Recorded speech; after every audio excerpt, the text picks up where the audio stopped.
मैं एक उदाहरण ही दे रहा हूँ, कथा नहीं है। शिव पुराण में ही है। जैसे एक सूर्य है, कई तालाबों में प्रतिबिंब होता है। जहाँ वो प्रतिबिंब हो रहा है और या आपको वास्तविक सूर्य दिखाई दे या ना दे, तो पानी में उसकी गर्मी की जो महसूसियत होती है, जो एहसास होता है, वह तो मिल सकता है ना। और वह आप पर प्रभाव करेगा या नहीं करेगा। मैं ये नहीं कह रहा हूँ कि देवता कुछ नहीं होते, देवता ही महत्वपूर्ण हैं। क्यों? क्योंकि आपको प्रेरणा स्रोत चाहिए, और प्रेरणा स्रोत डोरेमोन तो हो जाएगा, पर डोरेमोन के बारे में आप हमेशा पॉजिटिव नहीं सोच सकते। दिव्यता ही है जो दिव्यता देवता को देवता बनाती है।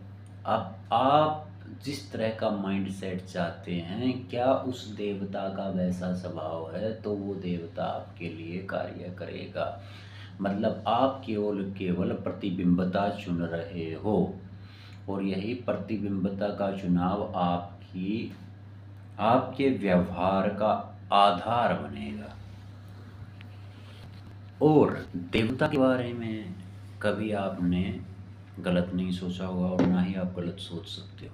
गलत केवल उसके बारे में सोचा जा सकता है जो प्रत्यक्ष में हो, और जो अप्रत्यक्ष में हो उसके बारे में केवल आप रचना की नहीं है, और रचना करते तो कुछ ना कुछ गलत सोच लेते। वह पूर्व अनुमानित है, वह महत्व की मांग करता है, और जो पूर्व रचित है वह सब कुछ महत्वपूर्ण हो जाता है। और जो महत्वपूर्ण है उसमें महत्व है, और जिसमें महत्व है उसको महत्व ना देना भी क्या है, एक तरह का तड़पाना हो जाता है।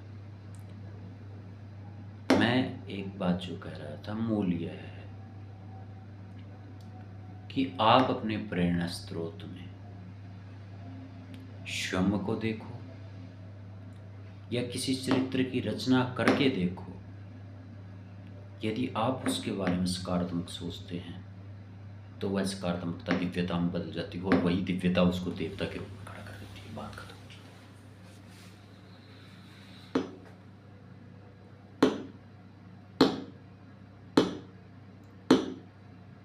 और देवता इसलिए देवता हैं क्योंकि वे दिव्य हैं।